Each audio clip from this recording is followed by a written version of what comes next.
It's not inevitable that the United States has never had a female president before, but it can really feel that way sometimes. It seems like the glass ceiling will just never be broken. So many women over the years have tried and failed, even with major party support, and as most recently, the biggest campaign budget of all time. You know, and maybe some people would just say, it's sexism, duh, and just end the conversation there. But none of this is inevitable. Take, for example, the first woman to make it on the US ballot for president, Belva Lockwood. Lockwood was one of the first women in the US to become a lawyer, and the first to be admitted to practice law before the Supreme Court.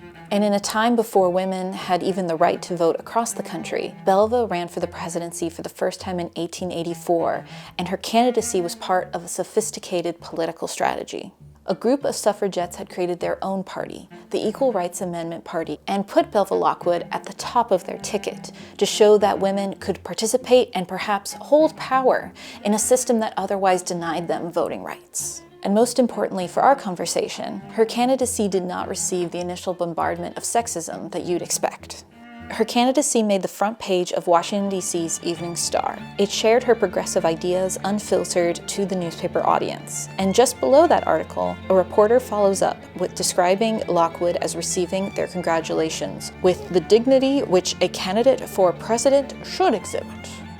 Even in one article that is otherwise very forthright in stating that Lockwood can't win, the author ends with, quite seriously, Mrs. Lockwood is a woman of intelligence, ability, and training, of popular manners, of unusual expertness in her profession, and of good judgment and honest purpose.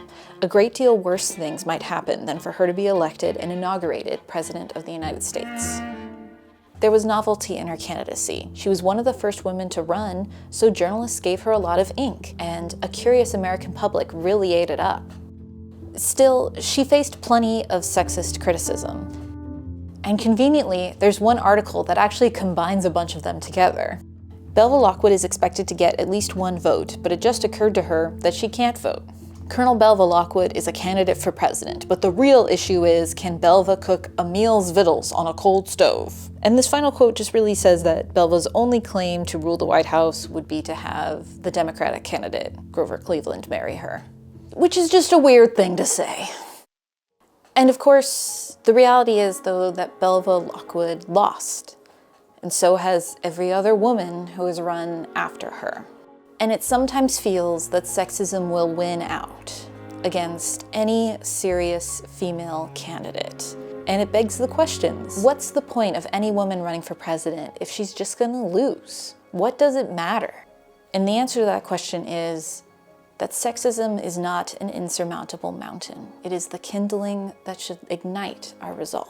You see, if we go back in time, long before Belva ran for the presidency, she was a 24-year-old widow with a child who was trying to make ends meet through a teaching job. She found out that male teachers were being paid more than her simply because they were men.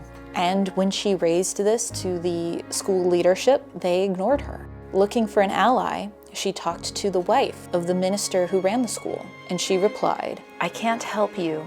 You cannot help yourself, for this is the way of the world." Lockwood said that moment opened my eyes. In her New York Times obituary, the author notes that the apparent hopelessness of the woman's cause so aroused her that she fought for more than 50 years against the exclusion of women from the rights which men enjoyed. She never stopped fighting, she never gave up. Belva Lockwood understood that nothing is inevitable. Belva Lockwood died 3 years before the 19th Amendment passed, giving women nationwide the right to vote. But by her own words, she never stopped fighting.